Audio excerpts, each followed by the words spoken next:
La obra de Juan Rulfo Pedro Páramo fue publicada en 1955 y 1959 en el marco del boom latinoamericano y de la Revolución Mexicana. Esta fue su segunda obra publicada, antecedida por El Llano en Llamas, 1953. En este periodo de tiempo de la década de los años 50, el boom latinoamericano se manifestó primariamente en las obras locales. Ejemplo de esto es Pedro Páramo. En esta obra se ven temas como la ruralidad de la Revolución Mexicana y las grietas culturales que la Revolución Mexicana de Porfirio Díaz dejó tras 31 años en el poder. Cabe resaltar que tanto Pedro Páramo como El Llano en Llamas pertenecen a la generación del 40 en el boom latinoamericano, en donde los escritos se dan mayormente a través de las novelas, se profesionaliza el escritor, se rompe la tradición costumbrista y se dan cambios en la sensibilidad del lenguaje. Otros fenómenos históricos que se dieron durante esta época fueron la Guerra Fría, la Primera y Segunda Guerra Mundial, entre otros, pero todos estos hechos están asociados a la primera mitad del siglo XX y configuraron la obra de Pedro Páramo. Además, el realismo mágico cobraba popularidad entre los escritos revolucionarios mexicanos, que a su vez mostraban la urbanización, industrialización e inmigración que se estaba dando en México en esa época. Retomando la Revolución Mexicana, este fenómeno se dio como el contexto histórico de los textos del Llano en Llamas y de Pedro Páramo. En el Llano en Llamas se observan los factores asociados con la tenencia de las tierras en la dictadura, y cómo la tierra, siendo el factor principal de la revolución por la desigualdad, estaba en llamas.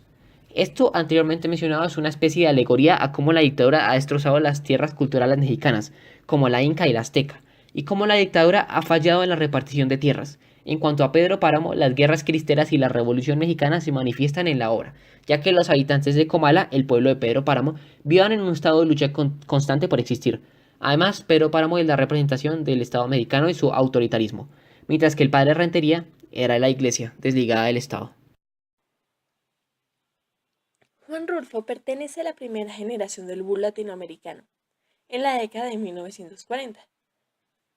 Esta generación se caracterizó por la profesionalización del escritor, la conformación de la audiencia, las observaciones de las publicaciones extranjeras y la ruptura de la tradición costumbrista. Debido a esto, la narración dejó de ser lineal y se volvió fragmentada, haciendo uso de distintos tipos de narrador, entremezclando el pasado y el presente. Un ejemplo de esto está en la novela de Pedro Páramo. Todavía antes me había dicho, no vayas a pedirle nada, exígele lo nuestro, lo que estuvo obligado a darme y nunca me dio. El olvido que nos tuvo mi hijo, cóbraselo caro, así lo haré madre. Pero no pensé en cumplir mi promesa. En este fragmento solo se puede verificar el uso del tiempo pasado y presente a la vez. El lenguaje empleado en este fragmento es un lenguaje de frases cortas, con pocos adjetivos, un lenguaje exacto y expresivo. Se puede decir que es un lenguaje rústico. Este entra dentro de la clasificación del realismo mágico, que es un género metalingüístico que se enfoca en mostrar lo irreal o lo fantasioso como algo normal y común. Su fin es conseguir que el lector sienta expresión de emociones en el fragmento. Va un poco de la mano con el realismo épico, debido a que busca darle verosimilitud a lo que no es real. También podemos ver cómo la narrativa de este fragmento es de monólogo o de diálogo, debido a que se repiten varias veces las frases e ideas principales.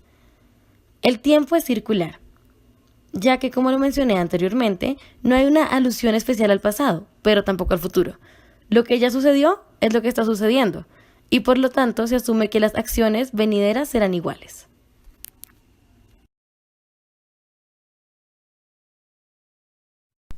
Otro tipo de realismo a tener en cuenta es el realismo fantástico, también fuertemente representado por Juan Rulfo.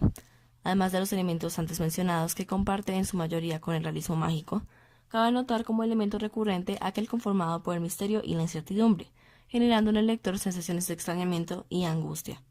Estos factores entran a jugar con su imaginación y dependen de ella para una comprensión efectiva de lo narrado. Un claro ejemplo se encontraría en Pedro Páramo, obra en la cual la alusión a la muerte tiene un papel fundamental. Esto obedece a la angustia antes descrita, más por la imprecisión de los límites de esta muerte que por su mera presencia, lo que nos vuelve a llevar al tema de la incertidumbre. Yo imaginaba ver aquello a través de los recuerdos de mi madre, de su nostalgia, entre retazos de suspiros. Siempre vivió ella suspirando por Comala, por el retorno, pero jamás volvió. Ahora yo vengo en su lugar.